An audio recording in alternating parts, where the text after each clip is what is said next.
very much for having us.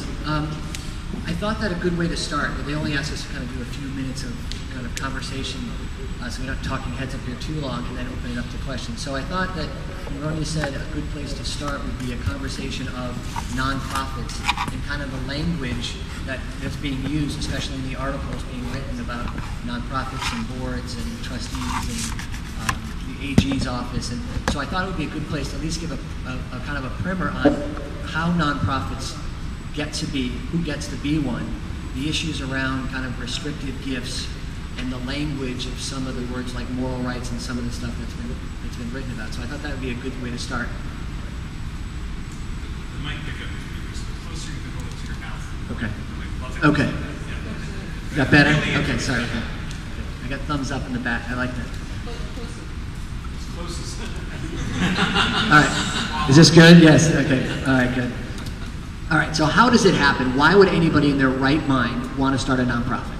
All right, that is a question that we actually have a class 2.5 hours just talking about why would you ever want to do this and what's the process to do it. The reason is that many of you know you get benefits to being a nonprofit. You can raise funds from individuals and foundations, you get government grants because of it. You also get tax write-offs. You can, not just any tax write-offs, you have sales, real estate. There's a lot of good benefits for being a nonprofit or a charity in Massachusetts. And the way it happens is you set up a corporation, then the corporation applies for tax-exempt status with the IRS. Now there's another players in the state of Massachusetts, which obviously you've heard about, and obviously which has been part of the articles that have written about the roads, which is the AG's office and the Secretary of State's office. So why are they in this conversation?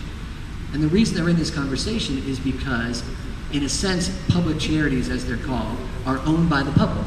That's part of the philosophical reason why they're called public charities, is that it's kind of the ultimate public stockholded company. You know, you own because you own shares in the company, but everyone is a shareholder of the charities within Massachusetts.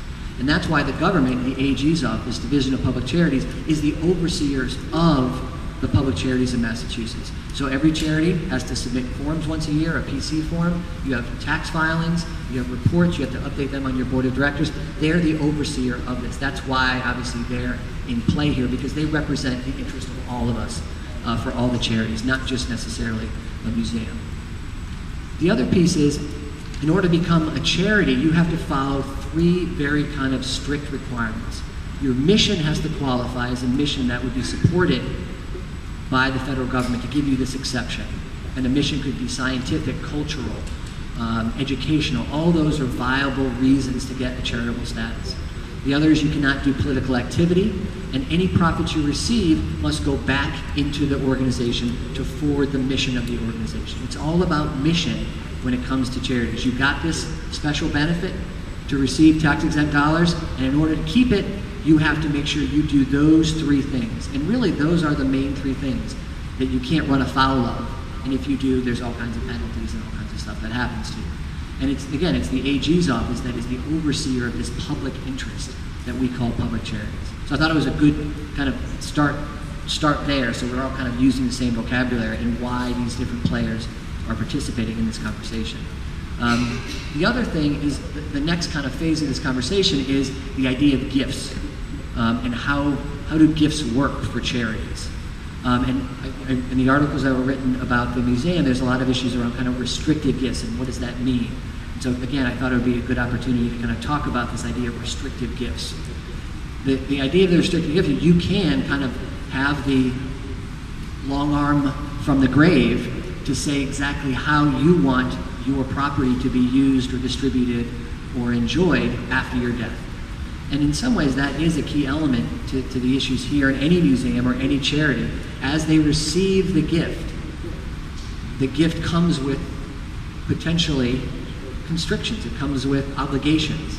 And those obligations are gift specific. So you can have very restrictive gifts, or you can have just, this is yours and do whatever you want with it, and that's fine too. So it's usually at the time of the gift or at the time of death, do those kind of conditions get kicked in. And so I know that's going to be a conversation today. I'm sure there's going to be questions about this idea of